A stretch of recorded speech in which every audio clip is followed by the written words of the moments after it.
शं वरुणः शन्नो भवत्वर्यमा शन्न इन्द्रो बृहस्पतिः शन्नो विष्णुरुक्रमः ॐ शान्ति शान्ति शान्तिः।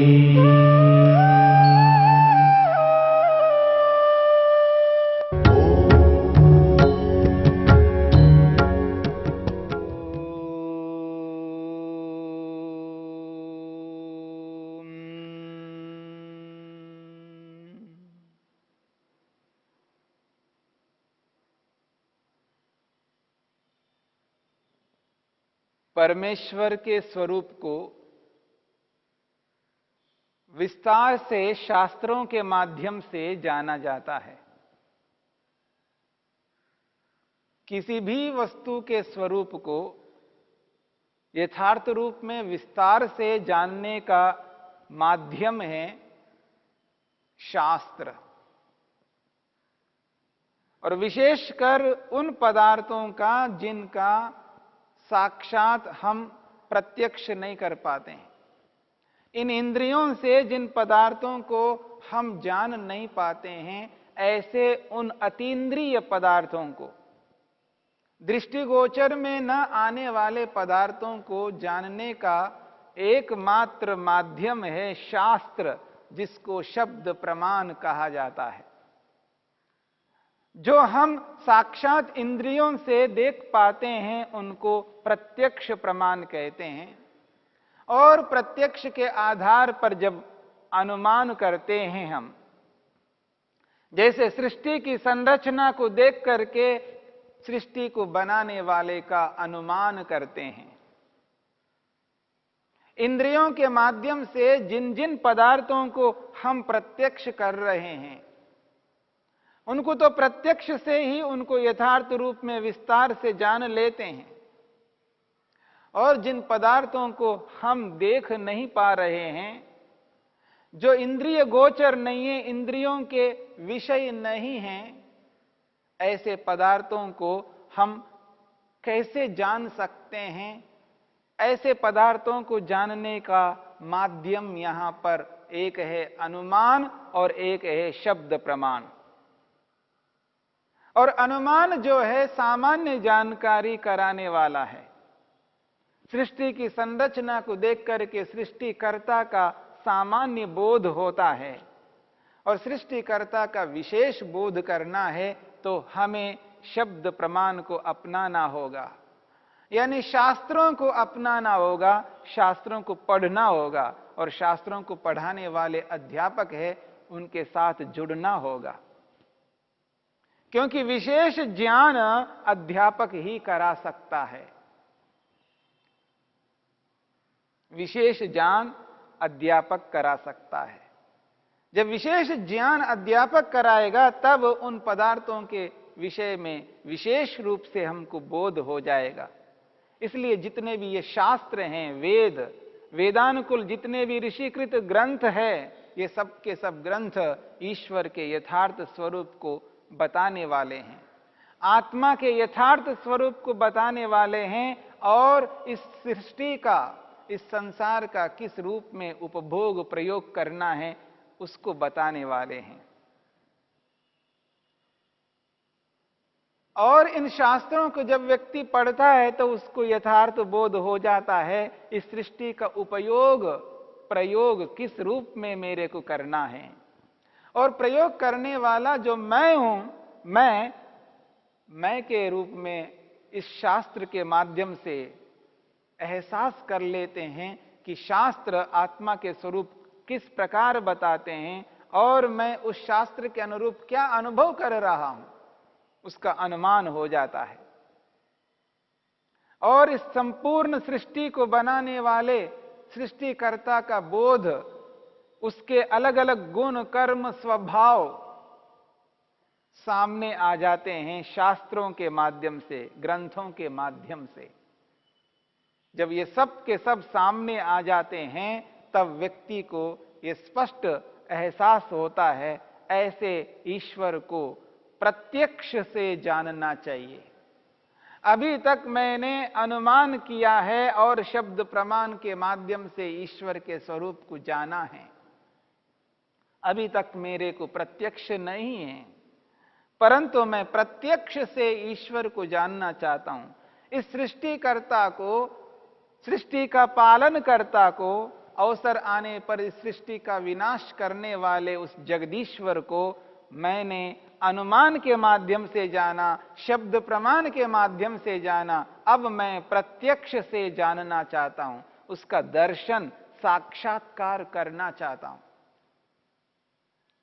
करना चाहता हूं तो कैसे करूं, उसकी क्या विधि है, उसकी क्या प्रक्रिया है जिससे मैं ईश्वर का साक्षात्कार करूं। इसी प्रक्रिया को योग बताता है।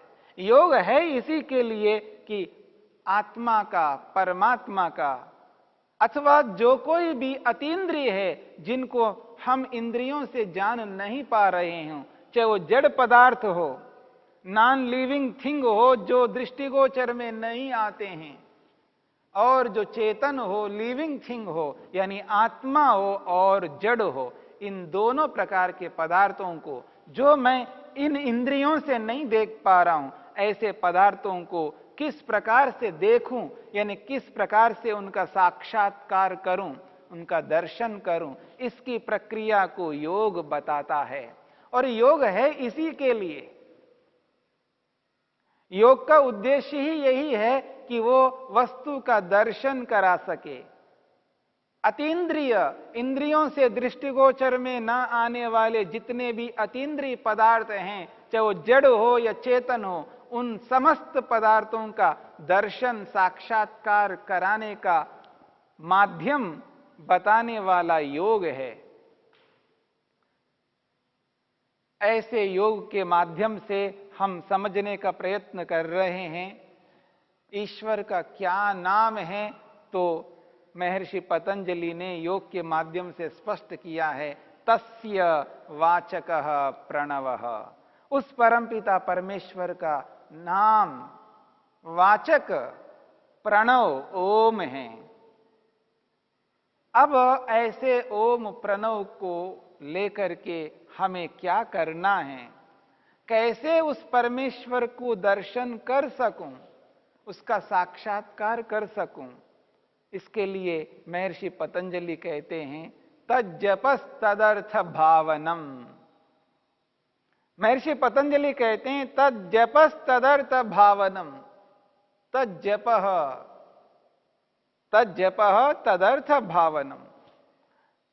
तस्य जप तज्जप, उस ओम का जप, क्योंकि तस्य वाचकः प्रणव, इसी के बाद में सूत्र है तज्जपः तदर्थ भावनम। तो ये जो सूत्र है तज्जपस तदर्थ भावनम, इसको यदि थोड़ा अलग कर दें, तद जपः तदर्थ भावनम। तद जपः, तद शब्द ईश्वर का वाचक है।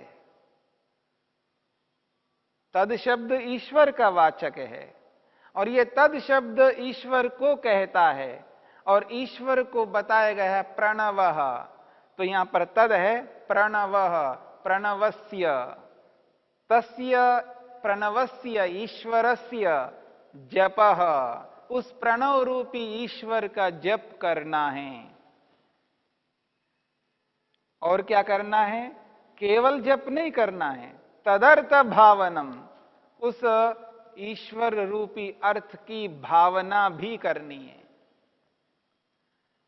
तज्जपस तदर्थ भावना, उस ईश्वर का जो नाम ओम है, प्रणव है, उसका जप करना है। और वह जप भी अर्थ के साथ में करना है, अर्थ की भावना करते हुए करना है, केवल शब्दोच्चारण नहीं करना है। ओम का जो जप करना है, केवल नामोच्चारण नहीं करना, केवल नाम का ही कथन नहीं करना, अर्थात केवल नाम बोलते नहीं जाना है, ओम ओम ओम ओम ओम ऐसा नहीं करना है। केवल ओम का उच्चारण करते ही जाना ये जप नहीं है। फिर जप क्या है? तो महर्षि पतंजलि कहते हैं तदर्थ भावनम, तज्जपस तदर्थ भावनम। उसका जप यानी उच्चारण तो करना है, उस उच्चारण के साथ में अर्थ की भावना करनी है, ईश्वर रूपी अर्थ की भावना मन में करनी है। तब हमारा जप जप माना जाएगा। और जप करने से ईश्वर का साक्षात्कार होता है, ईश्वर का दर्शन होता है, ईश्वर का प्रत्यक्ष होता है। कैसा जप करना है? तदर्थ भावनम, अर्थ की भावना के साथ में जब जप करते हैं तब ईश्वर का दर्शन होता है। यह तो बहुत बड़ा सरल है, सरल काम है। ऐसा व्यक्ति को लग सकता है बहुत सरल है, बस जप करना है अर्थ की भावना करते हुए तो कर लेंगे। यह कैसे हो सकता है? यदि मैं ये कहूं कि लड्डू लड्डू लड्डू ऐसा बोलता जाऊं, यह है जप है। पर केवल लड्डू लड्डू नहीं बोलूंगा, लड्डू के साथ में अर्थ की भावना करूंगा। अर्थ की भावना का मतलब ऐसा लड्डू होता है। अगर मैं बूंदी का लड्डू बोलूं तो बूंदी से बनता है लड्डू, इस प्रकार का लड्डू होता है। अगर ऐसा मैं जप करता जाऊं लड्डू का, तो क्या लड्डू का दर्शन हो जाएगा? मैं पैसा पैसा पैसा का जप करूं तो पैसा का दर्शन हो जाएगा। पैसा का मतलब भी समझता जाऊं। अर्थ की भावना का मतलब है उसका मतलब समझना, केवल शब्द नहीं बोलना, उस शब्द का मतलब जानते हुए, उसके अर्थ को एहसास करते हुए उसका जप करना है। अगर ऐसा ही करना है तो पैसे का जप, सोना चांदी का जप, मकान का जप, नौकरी का जप, अलग अलग प्रकार के जप मैं यदि करूं तो क्या उनका दर्शन हो जाएगा? यदि ये कहते हैं कि नहीं होगा तो पर ईश्वर का फिर कैसे होगा? जहां सोना है, दुकान में सोना है, या जहां से जमीन से सोना निकाला जाता है वहां सोना है, या सोने को शुद्ध करने की फैक्ट्री में सोना है, दुकान में हो, फैक्ट्री में हो और जमीन में हो, जहां भी सोना है, और मैं यहां पर बैठ करके केवल सोना सोना, सुवर्ण सुवर्ण सुवर्ण, और सुवर्ण का अर्थ मतलब भी समझता हुआ मैं सुवर्ण का जप करूंगा तो सुवर्ण मेरे को मिलने वाला नहीं है। और हम इस बात को जानते हैं, केवल ऐसा शब्दों का रट लगाने मात्र से किसी भी वस्तु की प्राप्ति नहीं होती है। जब किसी भी वस्तु की प्राप्ति नहीं होगी तो ईश्वर का नाम लेकर के रट लगाने मात्र से ईश्वर की प्राप्ति कैसे हो पाएगी? इस बात को भी हमें समझना है।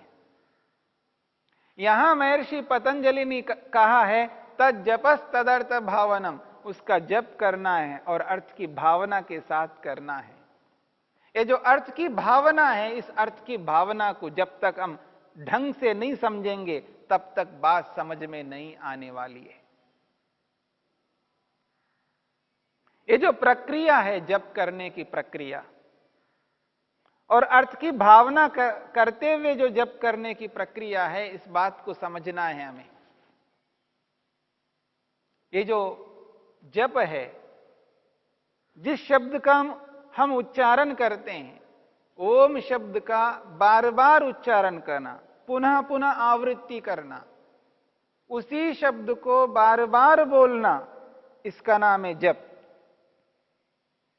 पुनः पुनः पुनः पुनः आवृत्ति करना, बार बार बोलना, उसी को बार बार रिपीट करना, इसी का नाम जप है। पर ये जो रिपीटेशन जो हो रहा है, बार बार रिपीट किया जा रहा है, बार बार उसी शब्द को बोला जा रहा है, ये केवल शब्द नहीं बोलना है।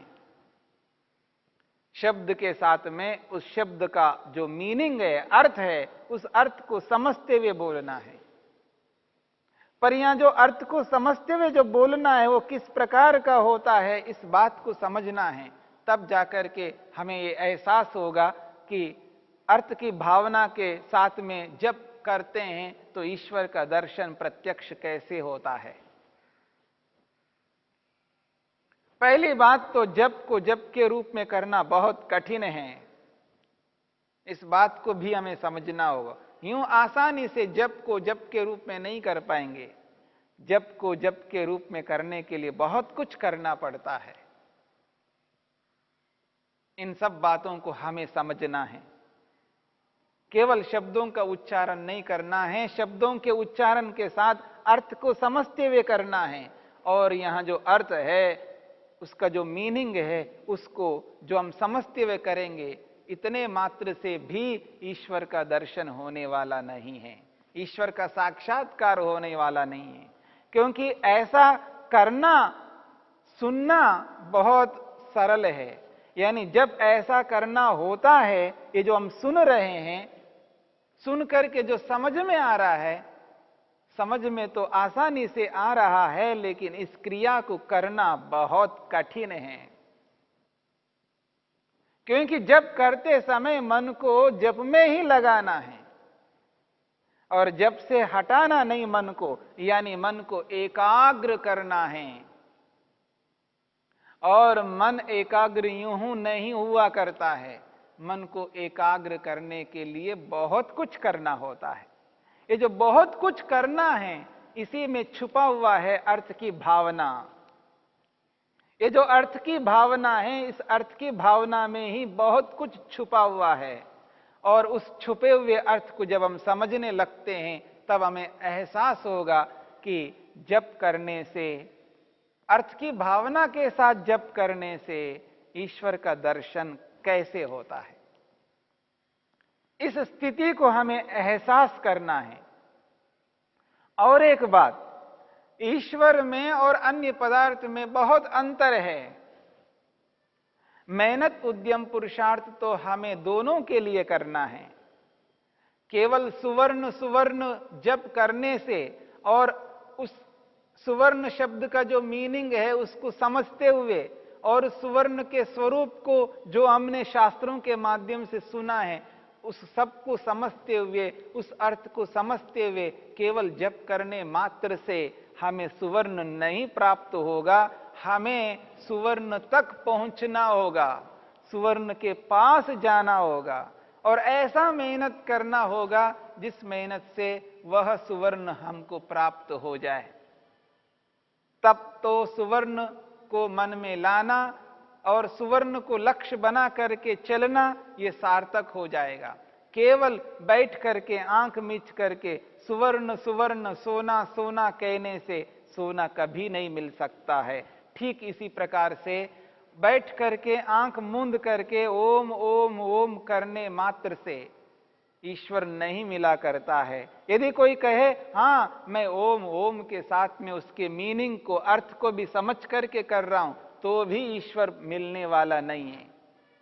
उसके लिए बहुत कुछ करना है। उसके लिए सबसे बड़ी बात है एकाग्रता को लाना, और ये एकाग्रता यूं ही आसानी से आने वाली नहीं है। इस बात को हमें यथार्थ रूप में समझना है।